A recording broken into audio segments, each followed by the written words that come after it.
Tim penyidik Bareskrim Polri telah menyita beberapa aset mewah milik Crazy Rich Bandung, Doni Salmanan. Doni Salmanan sendiri telah ditetapkan sebagai tersangka atas kasus dugaan penipuan berkedok trading binary option melalui platform Kotex. Beberapa aset mewah milik Doni Salmanan yang disita polisi adalah Porsche Carrera S911 dan juga Lamborghini berwarna biru.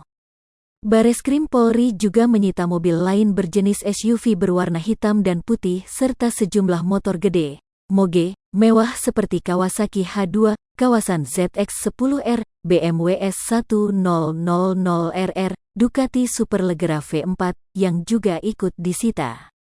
Seluruh kendaraan tersebut dibawa polisi dari kediamannya yang berada di Bandung ke Jakarta. Berdasarkan informasi, barang-barang mewah tersebut kini telah terparkir rapi di kawasan Mabes Polri Jakarta Selatan dan dipasangi garis polisi berwarna kuning.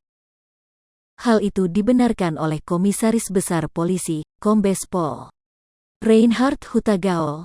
"Ya, sudah disita," kata Kombes Pol Reinhard saat dikonfirmasi Tribun News. Sejumlah motor sport mewah milik Doni Salmanan yang disita Bareskrim Polri, Minggu, tanggal 13 Maret tahun 2022. Polisi juga telah menyita rumah mewah milik Doni Salmanan yang berada di kawasan Bandung.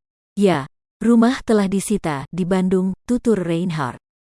Diberitakan sebelumnya, Direktorat Tindak Pidana Siber Bareskrim Polri menetapkan Crazy Rich Bandung Doni Muhammad Taufik atau Doni Salmanan sebagai tersangka dugaan kasus penipuan berkedok trading binary option melalui Quotex pada Selasa, tanggal 8 Maret tahun 2022. Penetapan tersangka Doni Salmanan berdasarkan laporan polisi nomor LP B 0059-2-2022 SPKT Bareskrim Polri. Laporan itu didaftarkan seseorang berinisial RA tertanggal tanggal 3 Februari tahun 2022. Diduga, Doni telah melanggar dugaan tindak pidana judi online dan atau penyebaran berita bohong melalui media elektronik dan atau penipuan, perbuatan curang dan atau tindak pidana pencucian uang.